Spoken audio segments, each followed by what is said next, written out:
Bonjour à tout le monde. Donc nous retrouvons pour notre nouveau shiur hebdomadaire d'après les explications du Rav Chaim Akadosh Rabbi Chaim Ben Attar. Cette semaine, Parashat Devarim. Nous commençons un nouveau livre, aussi bien en Israël qu'en France. Nous commençons le 5e livre de la Torah, le 5e et dernier livre, ce qui veut dire que nous nous rapprocherons vers la fin de l'année, au début de la nouvelle année, Rosh Hashanah. Ce sont des jours de Tchouva qui arrivent, des jours où on va se réveiller un peu. Nous allons prendre des nouvelles choses sur nous. Et le Rahaim, tout le chômage de Varim va nous expliquer, va nous donner des enseignements avec lesquels un homme va commencer une nouvelle année, une année dans laquelle on va se retrouver avec Dieu comme si on vient de commencer. Ainsi, cette semaine, donc dimanche, Bezrat Hashem, Tisha B'Av, le jeûne de Tisha B'Av qui est repoussé cette année bien sûr. C'est un jeûne important, la destruction du temple. Bien sûr, c'est un événement qui a touché le Ham Israël voici 1950 et quelques années. Destruction du Beth Amikdash qui représentait la divinité, la présence divine sur terre. Et effectivement, toutes les tsaras du Ham Israël ont commencé à partir du moment où il y a eu la destruction du temple. À ce moment-là, les nations n'avaient plus la crainte des Bnei Israël. Et tout a commencé, l'exode des Bnei Israël dans des pays différents. Tout ce que l'on a connu depuis 2000 ans, jusqu'à ce jour. Nous sommes revenus en Israël, mais encore il n'y a pas de Beth Amikdash. Et la Gemara nous dit tout le temps où le Beth Amikdash n'est pas reconstruit, c'est comme s'il a été détruit de notre génération. Donc ne croyez pas que ça s'est passé il y a 2000 ans simplement, c'est comme si de notre époque encore, nous n'avons pas eu le mérite de reconstruire ce Beth Amikdash, ce temple. Bezrat Hashem, par les paroles du Rahaim, nous allons dire, si Dieu veut, nous allons participer à l'avancement du Mashiach, Bezrat Hashem, la reconstruction du Beth Amikdash. Bezrat Hashem, on se retrouve cette année au Beth Amikdash, à Jérusalem, tous réunis dans la joie, dans la simcha. Et donc, n'oubliez pas donc ce dimanche-là, interdit de manger, de boire, de mettre de nouveaux habits, bien sûr, interdit de se laver, de se doucher. Et on ne met pas les tefilines pour certains le matin, il y en a qui le mettent l'après-midi uniquement. On s'assoit par terre la nuit de Tisha B'Av et le lendemain matin jusqu'au milieu de la journée, on n'a pas le droit de s'asseoir sur une chaise ou sur un fauteuil correctement afin de ressentir le deuil. C'est un deuil important pour le Ham Israël puisque toutes les mauvaises périodes que le Ham Israël a traversées, c'est à cause de Tisha B'Av, destruction du Beth Amikdash. Donc ce jeûne est important. Donc je vous invite à vous renforcer dans ça, à participer, comme il y a marqué, la Gemara nous dit, tout celui qui s'endeuille sur Jérusalem verra sa reconstruction dans la joie. Par contre, celui pour qui la destruction du Beth Amikdash, la destruction du temple, ne représente qu'un événement historique qu'il y a eu il y a 2000 ans, et il ne se sent plus concerné par cette chose-là, alors quand Dieu va le reconstruire, ce Beth Amikdash, alors il ne participera pas à cette joie. Vous savez, c'est comme quelqu'un qui croyait à un projet. Ce projet, il savait que c'était un projet, un vrai projet qui allait marcher. Et on lui a demandé de venir investir pour ce projet. Et il y en a qui ont dit, oui, je crois à ton projet. Et c'est des gens qui ont investi leur temps, leur argent, leur énergie pour la réussite de ce projet. Alors il y a eu deux sortes de personnes. Les gens qui n'ont pas cru au projet se sont mis de côté. Ils ont dit non, je ne crois pas à ce projet, je ne crois pas que c'est quelque chose qui va marcher. Et donc ils n'ont pas voulu investir de leur argent, de leur temps. Par contre, les autres sortes de personnes ont dit oui, c'est vrai que pour l'instant c'est un projet à long terme, mais on est conscient que dans quelques années c'est un projet qui va marcher. Celui qui a investi et qui a donné de son temps, 20 ans après, le projet commence à marcher. 10 ans après, les gens qui ont donné pour ce projet-là et qui ont investi de leur temps et de leur fatigue pour la réussite de ce projet, lorsque ce projet va réussir, alors ces gens-là vont avoir une satisfaction extraordinaire. Et ils vont être associés à la réussite de ce projet. Par contre, celui qui était sceptique, qui n'a pas cru à ce projet, lorsqu'il va voir comment ce projet est devenu quelque chose qui est mondial, qui est connu dans le monde entier, que tout le monde reconnaît, alors ces gens-là, ils sont passés à côté. Au lieu de participer et de se réjouir avec la réussite de ce projet, voilà qu'ils se sont mis à côté d'eux-mêmes. Alors je compare ça un petit peu à la construction du Beth Amikdash. Celui qui ne va pas donner importance aux jeûnes de Tisha B'Av, qui va se permettre de manger, de boire, ou bien simplement d'aller se promener le jour de Tisha B'Av, ou bien de se doucher, d'aller à la piscine, ou bien de jouer aux cartes, ou de jouer à des jeux de société. C'est comme si la personne ne donne pas l'importance à la destruction de ce temple. Donc lorsqu'il va se reconstruire, la joie que les gens se sont endeuillés pour ce temple-là, la même joie, la même intensité qu'ils ont mis pour leur deuil, ils le retrouveront pour la joie de ce temple. Par contre, celui qui n'a pas donné une importance à Tisha B'Av, alors c'est évident que le Beth Amikdash va se reconstruire, Bezrat Hashem, on espère le plus tôt possible, lorsqu'il va se reconstruire, les gens qui n'ont pas mis leur cœur à cela, qui n'ont pas eu la croyance en cela, et bien lorsque Dieu va reconstruire ce Beth Amikdash, ils ne pourront pas participer à la joie. Pourquoi? Parce qu'ils n'ont pas investi à cette destruction, à s'endeuiller pour cette destruction du temple. C'est pour ça, c'était une petite parenthèse avant de commencer notre parashat Shavua, afin de vous réveiller, de se réveiller moi-même, que le jour de Tisha B'Av, c'est un jour de deuil, c'est un jour où on doit se concentrer sur la destruction du temple. C'est pas un jour où on doit passer de notre temps à rigoler, à sortir, se promener dans les parcs, ou à sortir et jouer avec les enfants. C'est pas un jour de férié du genre j'ai un jour à rien faire, je vais aller me promener. Non, pas du tout. C'est un jour où il faut s'endeuiller. C'est la source de nos problèmes, la source de toutes nos difficultés, de tous nos ennemis qu'on a dans le monde. C'est parce qu'il n'y a pas le Beth Amikdash. Il n'y a pas ce qui représente la divinité sur terre. Si Dieu maintenant redescend le Beth Amikdash sur terre de lui-même, les nations vont comprendre que vraiment le peuple de Dieu, c'est le peuple d'Israël. Lorsque moi je m'endeuille sur ce Beth Amikdash, alors c'est comme si je dis à Dieu, je suis avec toi, même si ça prend du temps, parce que je sais qu'il va se reconstruire un jour. Et je sais que c'est la vérité. Et je sais que c'est ça l'avenir du Ham Israël. Et le monde un jour comprendront les gens qui ont souffert dans ce monde-là pour la Torah et pour Dieu. Alors ces gens-là, ils vont avoir une grande joie lorsqu'il va se reconstruire ce Beth Amikdash. Donc mes chers amis, mes chers frères et sœurs, prenons sur nous cette année de bien respecter ce jeûne de Tisha B'Av, de ne pas manger, de ne pas boire, de ne pas se laver, de ne pas se promener, de ne pas parler des choses vaines. Et si c'est possible d'étudier, d'aller dans les synagogues, dans les Beth Amikdash, les centres d'études, afin d'étudier les textes qui parlent de la destruction du Beth Amikdash. Et ainsi, Bezrat Hashem, on reverra tous ensemble la construction du Beth Amikdash cette année, si Dieu veut, dans la joie. Bien, cette petite introduction sur Tisha B'Av étant finie, nous allons commencer donc le 5e livre de la Torah qui commence par ces mots-là. Ele hadevarim asher diber Moshe el kol Israël be'ever hayarden bamidbar ba'arava mol suf ben paran ou ben tofel velavan vahatserot vedi zahav. C'est un verset qui introduit le Chumash Devarim. En quoi? Le Rachaim nous dit que ces paroles, tout le Chumash Devarim, le 5e livre de la Torah, a été écrit par Moshe Rabbeinu.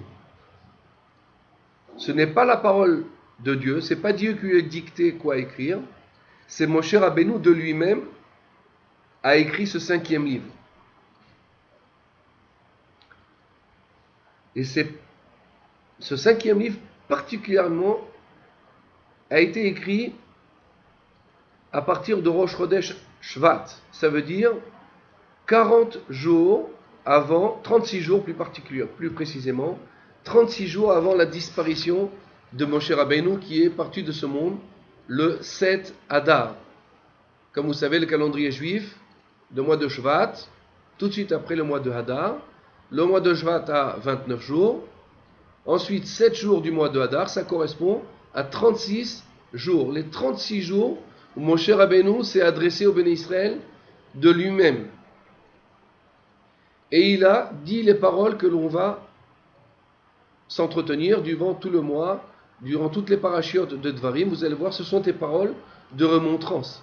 C'est Moshe Rabbeinu, avant de partir de ce monde, a voulu laisser un livre de remontrance, un livre de morale pour les Béné Israël, avec lesquels ils vont traverser maintenant tous les exils jusqu'à la venue du Mashiach.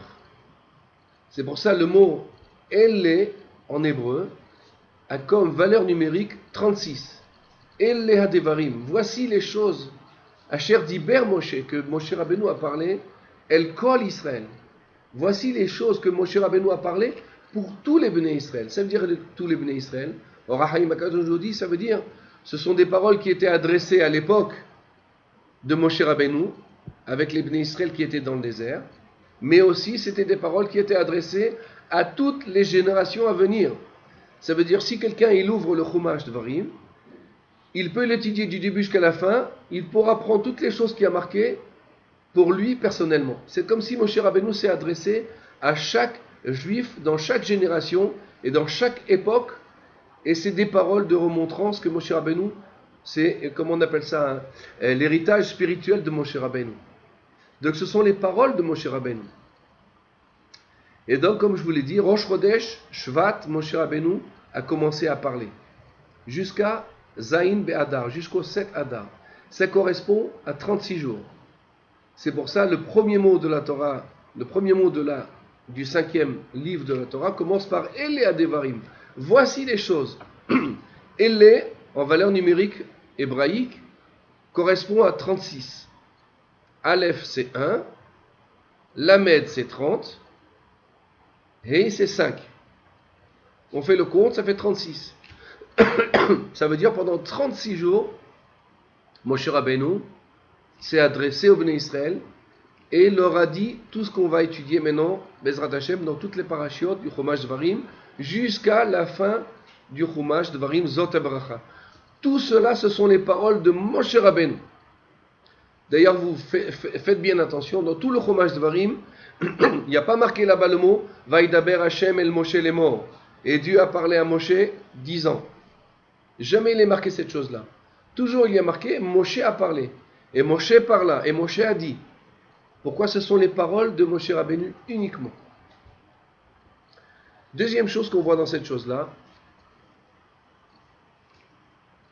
Eléa Devarim. Voici les choses. Asher diber Moshe el kol Béné Israël. Pour nous dire, voici les choses que Moshe Rabbeinu a parlé. Ça veut dire, voici les choses qui représentent la parole de Moshe Rabbeinu. Mais seulement ces choses-là. Mais les choses qui précédaient, ça veut dire le Chumash Bereshit, Shemot, Vaikra, Bemidbar. Ces 4 Chumashim que l'on a étudiés pendant ces mois qui sont passés, toutes ces choses-là ont été dites par Moshe Rabbeinu, mais dictées par Akadosh Baruch Hu. Ça veut dire que Moshe Rabbeinu a retransmis la parole de Dieu exactement comme il lui a été transmis. Il n'a jamais changé un seul mot, il n'a jamais changé une seule lettre, il n'a jamais changé aucune idée de la Torah. Ça, c'était le côté fidèle de Moshe Rabbeinu. Lorsqu'un maître enseigne à son élève, alors un élève, lorsqu'il est fidèle, il retransmet la parole de son maître sans jamais la changer. Pourquoi ? Parce que cet élève est bien conscient que la parole de son maître est une parole éternelle. si je viens à changer une virgule ou un seul mot qui ne me semble pas à sa place, et l'élève commence à avoir, comment on appelle ça, un esprit de lui-même, ça veut dire qu'il ne s'annule pas à son maître, mais il rajoute sur ce que son maître a dit, alors c'est comme s'il croit que la parole de son maître n'est pas éternelle. Ça veut dire, une fois on peut l'enseigner comme ça, mais à une autre époque, il faudrait peut-être la retranscrire et la rendre, comment on appelle ça, suivant l'époque dans laquelle on vit. C'est ce qu'on appelle un peu le monde réformiste. Comme vous connaissez, vous entendez beaucoup ces histoires avec le mouvement réformiste. C'est quoi le mouvement réformiste? C'est un mouvement qui se veut faire des réformes dans la Torah. Ça veut dire, il y a des choses dans la Torah, on les garde, mais il y a des choses que l'époque n'est plus fait pour ça, que Dieu nous en préserve. C'est comme si la parole de Dieu n'était pas éternelle. La Torah vient et témoigne sur Moshe Rabbeinu. Voici les paroles que Moshe Rabbeinu a dit au Bnei Israël, pour nous dire, ça ce sont les paroles de Moshe Rabbeinu. Seulement ces paroles-là, le Chumash Devarim, ça ce sont les paroles de Moshe Rabbeinu. Mais tout ce qu'il y a été dit avant, les 4 livres de Torah, Bereshit, Shemot, Vaikra et Bemidbar, tout cela ce sont les paroles de Dieu uniquement qui ont été retransmises et enseignées au Bnei Israël sans changer un seul point, un seul virgule, un seul mot, une seule lettre de la parole de Dieu. Ça c'est le côté fidèle de Moshe Rabbeinu. C'est ainsi l'importance de rester toujours fidèle au texte. Comme il dit plusieurs fois le Rachaim Akadosh, si un homme veut expliquer la Torah, mais l'interpréter à sa manière, d'une manière moderne, ou d'une manière qui n'est écrite dans aucun livre, il invente des explications. Au Rachaim Akadosh, il nous dit, cet homme-là, on n'a pas le droit de s'appuyer sur ce qu'il nous enseigne, et on doit brûler ses livres, et tous ces enseignements qu'il aurait pu dire, parce que ça n'a aucun rapport avec la parole de Dieu. Ça, c'est le côté fidélité. Le Ham Israël est un peuple fidèle à la parole de Dieu. On ne changera jamais, et on ne change pas la parole de Dieu parce qu'elle est éternelle. D'autre part, la Torah nous dit que cette parole-là a été dite à Moshe Rabbeinu pour tous les Bnei Israël. Jamais un homme doit se dire, oui, mais ça a été dit aux rabbins, ça a été dit aux gens religieux, mais pas pour moi. La Torah ne s'adresse pas à moi. Il y a des paroles oui, des paroles que non. Alors on l'a dit plusieurs fois dans le Chumash Shemot, on a parlé plusieurs fois de ça. Lorsque les Bnei Israël ont reçu la Torah, ils ont reçu la Torah avec tout ce qui a marqué dedans. Si quelqu'un il dit, la Torah j'accepte, mais pas tout ce qui a marqué, il y a des choses qui ne sont pas pour moi. Alors c'est comme s'il renie tout le don de la Torah. La Torah c'est entier, c'est un don, une entité.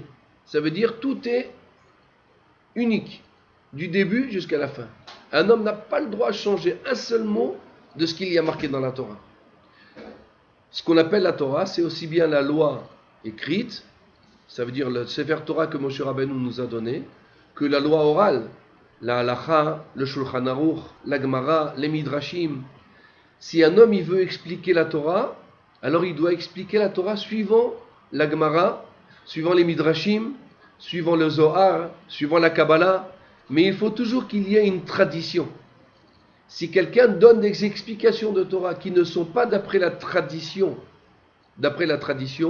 cet homme-là, on n'a pas le droit de l'écouter et on se méfie de lui. Pourquoi? Parce que certainement, il veut faire passer un nouveau message pour le Ham Israël qui n'est pas fidèle à la parole de Dieu. Ça, c'est ce que Moshe Rabbeinu nous enseigne dans la Torah. Voici les paroles de Moshe Rabbeinu, le Chumash Devarim. Mais les 4 livres précédents, rien n'est de Moshe Rabbeinu là-bas. Pas un mot n'est la parole de Moshe, uniquement la parole de Dieu. C'est le premier message que Or HaChaim HaKadosh nous fait passer dans cette chose-là. Ensuite, le Passouk nous dit comme ça. Voici les paroles donc de Moshe qui ont été dites à tous les Bnei Israël. Be'ever HaYarden. Traduction littérale. Be'ever HaYarden, c'est Attends, la prise elle est mal mise là. La prise avait bougé et ça m'a.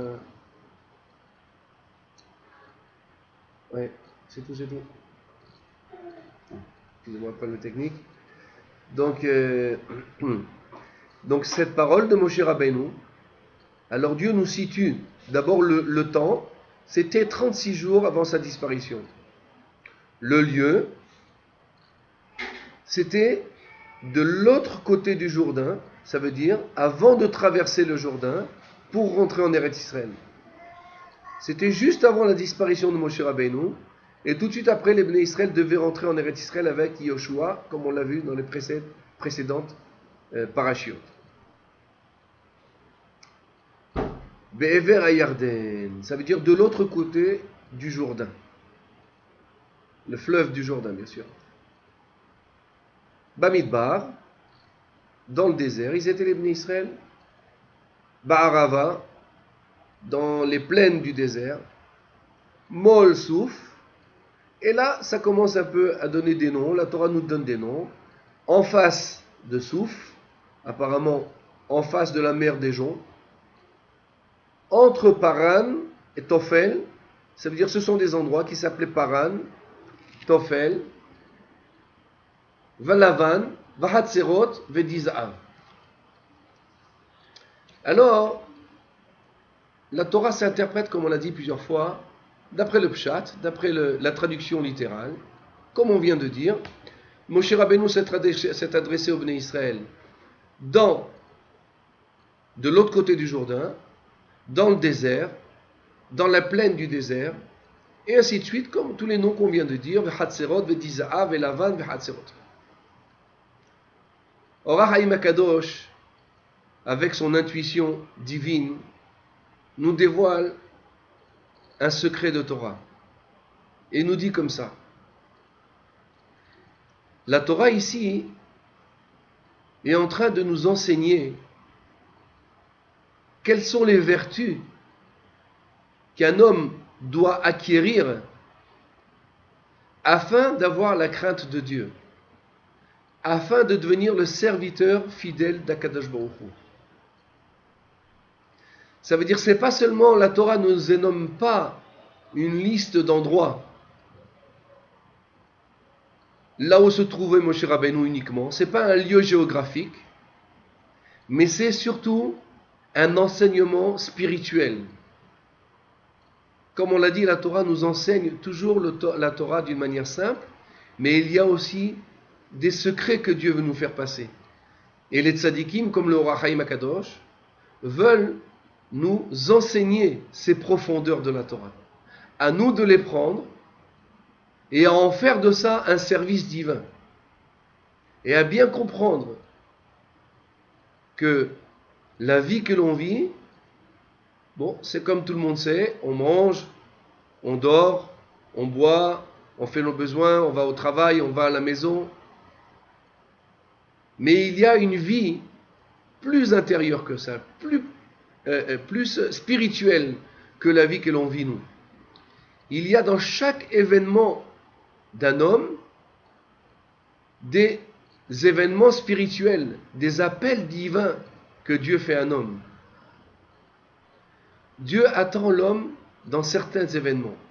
Par exemple, je vais vous donner un petit exemple, une petite parenthèse, afin de vous faire rentrer dans le texte du Or HaChaim Akadosh.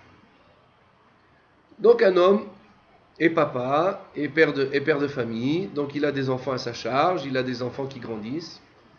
Et puis des fois, les enfants ne se comportent pas comme les parents se voudraient. Alors, il y a les réactions naturelles d'un homme qui veut, des fois, qui se met en colère avec ses enfants, qu'il s'énerve, qui disent des mots durs. Ça, c'est la réaction naturelle d'un homme.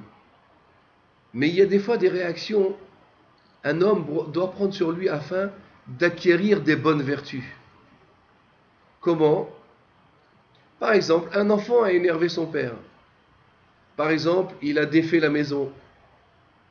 Il a cassé une assiette. Ou il a été maladroit. Ou bien il n'a pas été poli comme il fallait avec des invités. Alors il y a deux manières de réagir. Ou bien de laisser notre instinct naturel, de s'énerver et de se mettre en colère et de donner une gifle à l'enfant et de faire des choses qu'il ne faut pas. Ou bien, un homme se dit, attends, 2 minutes.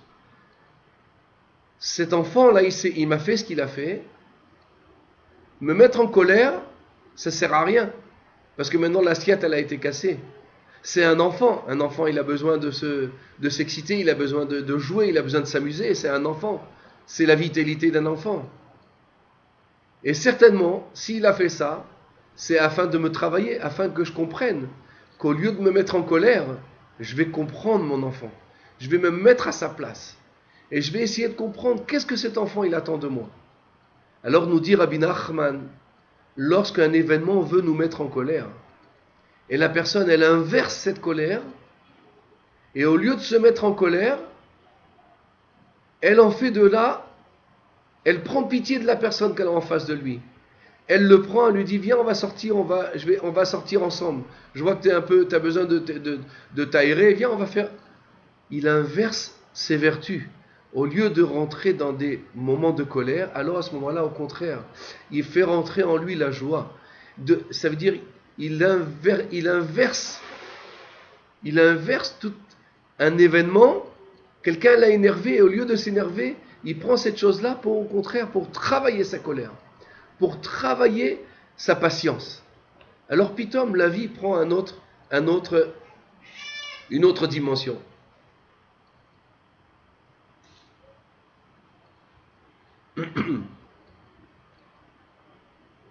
Ainsi, le Or HaChaim HaKadosh nous enseigne. La Torah nous enseigne les 9 vertus qu'un homme doit en permanence penser et travailler sur elles. Quelles sont les 9 vertus? Il nous fait le compte. Donc Moshe Rabbeinu a parlé au Bnei Israël, Bemidbar, Ba'arava,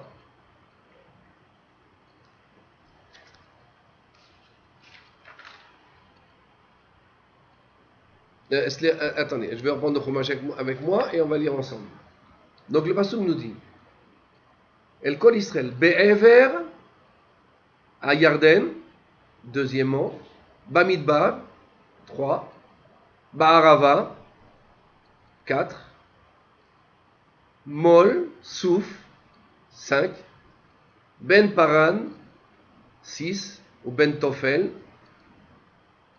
Velavan, 7, Vahatserot, 8, Vedi Zaav, 9. Nous dit le Or HaChaim HaKadosh, ce sont les vertus qu'un homme doit acquérir dans ce monde-là. Je vais vous les dire rapidement, et Bezrat Hashem, à l'occasion, on reviendra sur cette paracha, parce que ces 9 vertus, ce sont des choses sur lesquelles en permanence un homme doit se travailler. Quelles sont ces vertus? Premièrement, nous dit le Or HaChaim HaKadosh, Be'ever à Yarden. Il y a 2 vertus qui sont marquées ici. Be'ever en hébreu, ça veut dire de l'autre côté. Ça c'est un. Be'ever, ça veut dire aussi en hébreu traverser. Nous dit le Or HaChaim HaKadosh, un homme doit savoir que dans ce monde-là, on n'est que de passage. On doit prendre les midot de nos pères, Avraham, Yitzhak et Yaakov. Avraham Avinu, comment est-ce qu'on l'appelait Avraham Avinu? On l'appelait Avraham à Ivri. Avraham, l'hébreu, comme on dit en français. Hébreu, c'est Ivri. Ever, en hébreu, ça se traduit par de passage. Ça veut dire on n'est que de passage sur terre. Un homme ne doit pas se croire ici être éternel. Ça veut dire, lorsqu'un homme qui sait que ce monde-là, ce n'est qu'un monde de passage, comme le Masechet Tavod nous dit, ce Olamazé domé à un couloir, domé les prosdor, c'est comme un couloir de passage. Mais le traklin, le salon dans lequel on doit arriver, c'est le Olam Haba, c'est le monde futur. Donc quand un homme il sait ça, alors il va attacher beaucoup moins d'importance aux détails matériels. Il va pouvoir s'attacher aux choses spirituelles plus. Mais si un homme investit tout pour ce Olam Hazé, et il oublie de savoir qu'il y a un monde futur, alors il va tomber dans le piège qu'il n'y a que ce monde dans lequel on vit. Et donc automatiquement il va s'écarter de Dieu. Par contre, si un homme il sait, je suis de passage, je suis dans un couloir ici, mais mon but à moi c'est d'arriver dans le salon, le beau salon. C'est quoi le beau salon? C'est le monde futur, c'est le Olam Haba, c'est le Gan Eden, c'est là-bas où je dois arriver. Alors pitom, la personne va devenir sereine. Elle ne va pas se laisser entraîner dans les choses qu'il ne faut pas dans ce Olam Hazé. Elle va avoir la sérénité. Ça, ce sont les midotes de nos parents. Qu'on sait très bien qu'on n'est que de passage dans ce Olam Hazé. Comme l'histoire du Chafetz Chaim. Une fois, il y a un homme très riche qui a entendu parler du Chafetz Chaim.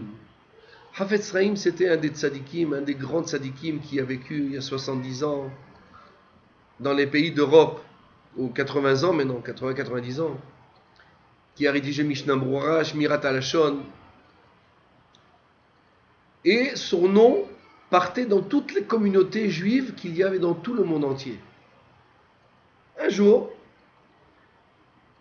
un juif qui était riche et important a tellement entendu parler du Chafetz Chaim qu'il a décidé de voyager à Radin, la ville du Chafetz Chaim. Il a fait un grand voyage en train, plusieurs jours, et lorsqu'il est arrivé chez le Chafetz Chaim, il se préparait à voir un homme avec des serviteurs, avec une maison extraordinaire, avec un palais. Vous savez, quand on entend parler d'un homme important, alors on imagine tout de suite, bien sûr, tout ce qu'il y a derrière, les grandes maisons, les grandes voitures, les serviteurs, les gens qui sont à leur service. Voir quelqu'un d'aisé, en quelques mots. Et voici qu'il arrive à Radin, dans la ville de Chafetz Chaim, et il demande à tout le monde, je voudrais rencontrer le Chafetz Chaim. Alors les gens lui disent, oui, il habite là-bas dans telle rue, il habite, tu peux te présenter. Lorsqu'il arrive là-bas, impressionné de la simplicité de la maison du Chafetz Chaim, extérieure, il demande à d'autres personnes, vous êtes sûr que c'est la maison du Chafetz Chaim ici? Alors on lui dit, bien sûr c'est la maison du Chafetz Chaim. Bon, il tape à la porte, et ouvre la porte un monsieur âgé, Tzadik, Talmid Chacham, et cet homme-là lui dit, je voudrais parler au Rav Chafetz Chaim. En étant sûr et certain que ce n'est pas le Chafetz Chaim qui a ouvert la porte. Il était sûr que c'était un de ses serviteurs. Et effectivement, qui a ouvert la porte? Chafetz Chaim lui-même. Chafetz Chaim lui dit, bien sûr, il rentre. C'est moi-même, Bakasha. Il le fait rentrer dans sa maison, toute petite, très simple. Une table, des chaises, une sifria, bien sûr, une bibliothèque remplie de livres de Torah, un lit simple, des meubles les plus simples qu'il puisse y avoir. Et arrivé là-bas, le Chafetz Chaim le fait s'asseoir, lui a dit, bien sûr, ma shlomchem, comment vas-tu? D'où tu viens? D'où est ta ville?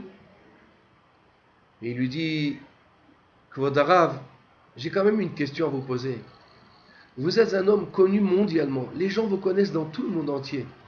Mais où est votre richesse? Où est votre richesse à vous? Alors le Chafetz Chaim le regarde dans les yeux et lui dit, mon fils, de quelle ville tu es toi? Il a dit, moi je suis de la ville, une ville lointaine de là-bas. Le Chafetz Chaim lui dit, je ne comprends pas très bien, tu es un homme d'affaires? Il lui a dit, oui bien sûr, j'ai des affaires dans le monde entier. Chafetz Chaim lui dit, oui, mais elle est ta richesse, où sont tes biens à toi? Il dit, mes biens moi, ils sont éparpillés à droite à gauche dans le monde, c'est là où j'habite, là où je vais. Alors le Chafetz Chaim lui a répondu comme ça. Il lui a dit, tu sais, toi tes richesses matérielles sont à droite à gauche dans le monde. Moi, mes richesses à moi spirituelles ne sont pas dans ce Olam Hazé. Elles ne sont pas dans ce monde-là. Elles sont dans mon monde futur. Elles sont dans les livres que j'ai écrits, dans les enseignements qui passent dans le monde entier. Partout où je vais, tout le monde me connaît mes enseignements. Mais mon côté matériel, il n'a pas d'importance, parce que je ne suis pas là venu pour ça. Quand la personne, elle a entendu ça, elle a compris. C'est quoi un Talmid Chacham? C'est quoi un tzaddik? Un tzaddik, c'est pas quelqu'un qui doit se faire remarquer dans son côté matériel. Talmid Chacham, c'est des fois des gens simples. Mais leur richesse spirituelle est tellement grande que leur sagesse se fait connaître dans le monde entier. Ça, c'est ce que le Hafez, le Or HaChaim HaKadosh nous dit dans la paracha.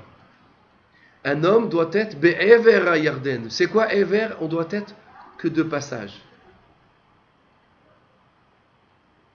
Deuxième chose que le Or HaChaim nous dit, Be'ever HaYarden, de l'autre côté du Jourdain. Yarden en hébreu, ça vient de Mardout. C'est quoi Mardout? La Gemara nous dit, il vaut mieux avoir Mardout belibo shel adam mimea malkiyot. Un homme vaut mieux qu'il ait une auto-sanction de lui-même plutôt que de recevoir des coups. Quand quelqu'un il fait une avéra, alors s'il ne fait pas de tchouva, Dieu lui envoie des coups, il lui envoie des problèmes, des difficultés, afin qu'il revienne dans le droit chemin. La Gemara nous dit, un homme, il vaut mieux qu'il sache se critiquer.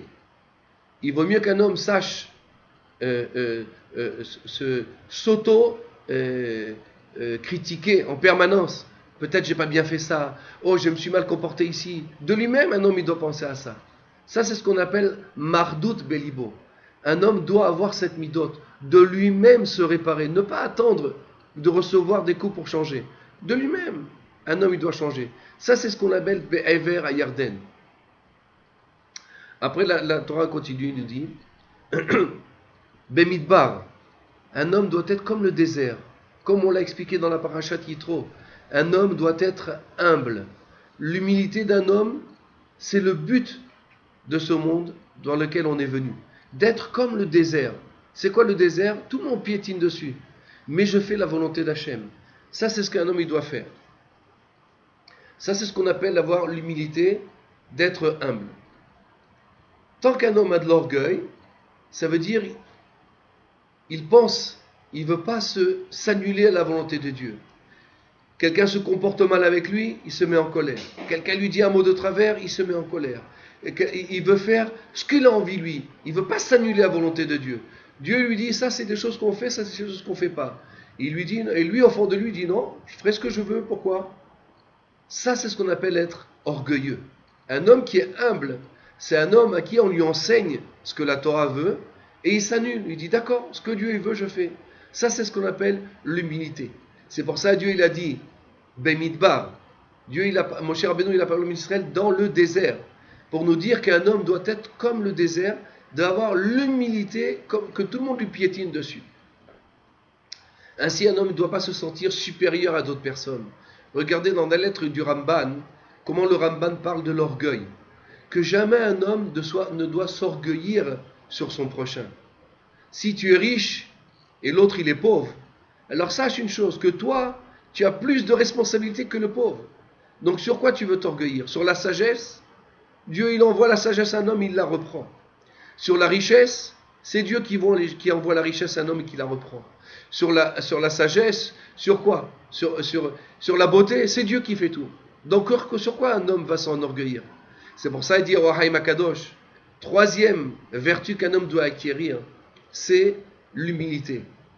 Quatrième vertu qu'un homme doit avoir, c'est que Ba'arava, aval, cette arava nous dit le pasuk, Ba'arava, Bamidbar, Ba'arava. C'est quoi arava? Ça veut dire c'est bien d'être humble, c'est bien de se laisser marcher par tout le monde, mais pas toujours. Des fois un homme doit savoir que si je vois quelque chose qui se passe pas correct à côté de moi, si j'entends des gens qui parlent du Lachon Hara par exemple, un homme il ne doit pas dire non, je ne vais pas leur faire de remontrance, je vais me faire remarquer. Après, les gens ils vont dire que regarde-le, celui-là pour qui il se prend. Ou bien, par exemple, quelqu'un, il voit dans sa maison des choses qui ne sont pas correctes qui se passent. Et il ne veut pas faire d'histoire dans sa maison, c'est qu'il se tait. Il laisse ses enfants tourner du mauvais côté, au lieu de faire des remontrances. Alors, nous dit le Or HaChaim HaKadosh, ce que l'on a dit tout à l'heure, qu'il faut être comme le désert. Il faut être comme le désert, certes. Mais il faut comme le désert Ba'arava, dans le Lachon Arev. Il faut être agréable. Ça veut dire de sentir que je suis responsable de mon frère. Si je vois mon frère mal se comporter, je ne dois pas me taire. Non, pas du tout. Je dois lui dire, mon frère, c'est pas comme ça qu'il faut faire. On n'a pas le droit de parler du mal sur un juif. Pourquoi tu transgresses Shabbat? C'est Shabbat aujourd'hui, gentiment. Il ne faut pas faire des remontrances à quelqu'un méchante. Il faut le faire d'une manière agréable. C'est un chiour qu'il faudrait faire rien que sur ça. Le temps nous presse, je ne peux pas me permettre de le faire maintenant. Mais ça veut dire, la remontrance fait partie de la Torah. Un homme doit faire des remontrances à son prochain. Mais des remontrances avec gentillesse. Une remontrance que la personne va recevoir. Mais si je sais que la personne ne va pas recevoir, je ne fais pas de remontrance. Ça, c'est la 4e vertu qu'un homme doit acquérir. La 5e vertu qu'un homme doit acquérir, nous dit le Ohr HaChaim HaKadosh, Mol Souf. Un homme doit penser en permanence, en hébreu on traduit Mol Souf, en face de la fin. Ça veut dire, un homme doit avoir en permanence au bout de ses yeux, quelle est la fin, la finalité de ce monde-là. Comme nous dit Pirkei Avot, sache d'où tu viens, où tu vas et devant qui tu vas donner des comptes. Ça veut dire un homme, il doit savoir qu'un jour je suis là, mais demain je ne suis pas là peut-être. Dans 10 ans je ne serai pas là. Et un jour ou l'autre, je dois donner des comptes de ce que j'ai fait dans ce monde-là.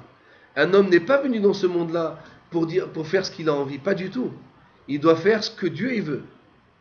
Donc un homme, il doit mettre en face de ses yeux toujours le jour du jugement. Un homme doit toujours penser que tôt ou tard, je vais donner des comptes à Dieu sur ce que j'ai fait. Donc, dit Ohr HaChaim HaKadosh, 5e vertu qu'un homme doit acquérir, c'est d'avoir la crainte de Dieu, de savoir qu'aujourd'hui je suis là, mais tôt ou tard je dois donner compte à Dieu. Donc ça va nous inciter un homme en permanence à faire le bilan de ce qu'il a fait. Et comme c'est marqué dans la Gemara, de faire le cheshbon nefesh, jour après jour. Faire un cheshbon nefesh, ça veut dire faire le compte, le bilan spirituel de ce que j'ai fait aujourd'hui. Est-ce que je me suis bien comporté? Est-ce que j'ai étudié la Torah? Est-ce que j'ai été prié Béminyan? Est-ce que j'ai été à la synagogue? Est-ce que j'ai fréquenté des Talmid Chachamim? Est-ce que je me suis bien comporté avec mon frère? Est-ce que j'ai été miséricorde? Est-ce que j'ai eu un bon regard sur mon frère? Et ainsi de suite, c'est un shiur en soi qu'il faut faire. Ça, c'est ce que Moshe Rabbeinu veut nous enseigner. En face de la fin. Un homme doit toujours en face des yeux la fin de sa vie. Un homme, ne jamais oublier que tôt ou tard, on doit partir de ce monde-là. 6e vertu qu'un homme doit avoir, Ben Paran, Ben Tofel. Un homme doit se trouver toujours entre Paran et Tofel. Ça veut dire, dit Ohr HaChaim HaKadosh, un homme doit être partagé dans sa vie toujours entre la joie sur son visage, ça c'est ce qu'on appelle Paran, Milachon PR, on doit avoir la gloire sur le visage d'un homme. Aval, nous dit le Ohr HaChaim HaKadosh, mais il faut avoir au Ben Tofel. Ça veut dire, un homme doit toujours avoir le cœur un peu brisé. Ça veut dire, un homme dans son cœur, pas dans son visage. Un homme doit être toujours sa mère dans son visage. Mais dans son cœur, un homme doit toujours se poser la question, est-ce que j'ai bien fait ce que Dieu m'a demandé de faire aujourd'hui? Est-ce que j'ai bien prié? Est-ce que j'ai bien étudié? Ça, c'est ce qu'on appelle entre Paran ou Ben Tofel. V, Lavan. Lavan, c'est quoi en hébreu? C'est blanc. Lavan, c'est le cœur blanc. Un homme doit avoir son cœur toujours blanc, son cœur propre. Ça veut dire, quelqu'un qui a de la haine, d'où vient la haine d'un homme? Ça vient de son cœur. Un homme haït avec son cœur. Un homme n'a pas le droit d'avoir de haine envers son prochain, en aucun cas. Un homme ne doit pas avoir de jalousie envers son prochain. Pourquoi lui il a ça et moi j'ai pas? Chas v'shalom, c'est pas juif tout ça. C'est ce qu'on appelle la jalousie. Un homme ne doit pas avoir de haine envers son prochain. Je rencontre un juif dans la rue, ça n'existe pas que tu dises pas bonjour. Même si je suis fâché avec lui, je dois laisser passer en 2 jours, mais me réconcilier avec lui. Ça, c'est ce que nous dit le Ohr HaChaim HaKadosh, Velavan. Ça veut dire avoir le cœur blanc. Ensuite, nous dit le Ohr HaChaim HaKadosh, Vahatserot. Hatserot, c'est quoi Hatserot? Ce sont les Hatserot. Hatser, en hébreu, ce sont les cours. C'est quoi Hatserot? Behatzrot bet Hashem. Un homme doit acquérir cette mida, qu'en permanence un homme doit aimer aller étudier dans le Bet HaMidrash, dans le Bet HaKnesset, d'aller écouter des shiurim de Torah. Vehatzrot Beit Hashem, d'aller dans les cours de la maison de Dieu. Ça, c'est ce que un homme doit faire dans ce monde-là, d'aller étudier la Torah. Jour après jour, ne jamais laisser passer un jour sans étudier la Torah, sans parler de Torah. Vedi Za'av, et nous allons terminer par cette parole du Rahaim Akadosh, et nous avons terminé cette paracha de cette semaine par ce mot-là. Vedi Za'av. C'est quoi Di Za'av en hébreu? Di, c'est en quelque sorte, on dit Dai. Dai, c'est quoi Dai? Ça suffit. C'est quoi ça suffit? Dai Za'av, ça suffit avec l'or. Ça veut dire un homme doit savoir se limiter dans ce Olam Hazé. Ça y est, j'ai de quoi manger pour aujourd'hui. J'ai payé ce que je devais. Maintenant, je dois aller étudier la Torah. Par contre, si un homme n'est jamais satisfait de ce qu'il a dans son Olam Hazé, il ne peut jamais acquérir la crainte de Dieu, ni l'étude de la Torah, ni l'amour de la Torah, ni l'amour des tzadikim. Un homme doit acquérir cette vertu de savoir dire « ça suffit, j'ai suffisamment mangé pour aujourd'hui. Ça suffit, j'ai suffisamment travaillé pour aujourd'hui. J'ai ce qu'il me faut pour aujourd'hui, j'ai pas besoin de plus. » On raconte sur le Hafetz Chaim qu'il avait un magasin de poissons. Dès qu'il avait, il s'est donné que chaque jour je dois gagner tant et tant d'argent pour vivre. Dès qu'il avait gagné ce nombre d'argent qu'il avait besoin, il fermait son magasin. Ça, c'était la mida du Hafetz Chaim. C'est ce que nous enseigne le Rahaim Akadosh dans la paracha. Vedi Za'av. Il faut dire, alors, ça suffit, j'en ai plus besoin, j'ai ce qu'il faut. Par contre, Esav, c'est le contraire. Esav, il disait à Yaakov Avinu, Yesh li rav, j'ai beaucoup d'argent. Mais il n'a jamais dit, j'ai suffisamment d'argent. En nous disant, ça c'est la différence entre Esav et Yaakov. Esav, c'est celui qui dit, j'ai beaucoup, mais il m'en faut encore. Yaakov, il dit, Yesh li kol, j'ai tout ce qu'il me faut. Je manque de rien. Ça, c'est la mida qu'on doit acquérir. Bien, mes chers frères et sœurs, on va s'arrêter là pour aujourd'hui. Le temps nous presse un petit peu. En tous les cas, voilà, j'étais ravi de commencer avec vous le chômage de Varim. J'espère que pendant les vacances, nous allons continuer ce shiur et pouvoir le mettre sur vidéo sur Internet. Bezrat Hashem, Shabbat Shalom Vorach et bon Tzom de Tisha B'Av. Kol Tov.